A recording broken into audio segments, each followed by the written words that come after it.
سورہ تغابن کی آیت نمبر 4 جو ہے اس میں 3 ڈائمینشنز بیان کی گئی ہے اللہ کے علم۔ یعلم ما فی السماوات والارض، جو کچھ آسمانوں اور زمین میں ہے وہ سب کا جاننے والا ہے۔ اب کیا رہ گیا باہر سے؟ پھر یعلم ما تسرون وما تعلنون، جانتا ہے جو کچھ ظاہر کرتے ہو اور جو کچھ چھپاتے ہو۔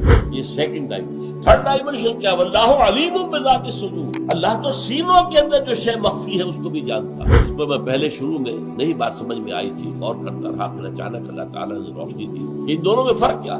جو میں چھپاتا ہوں وہ بھی جانتا ہے، جو چھپاتا ہوں وہی تو میرے اندر ہے نا، اللہ اس کو جانتا ہے۔ تو پھر یہ آگے کہنے کی کیا ضرورت ہے؟ وہ عالم بذات الصدور۔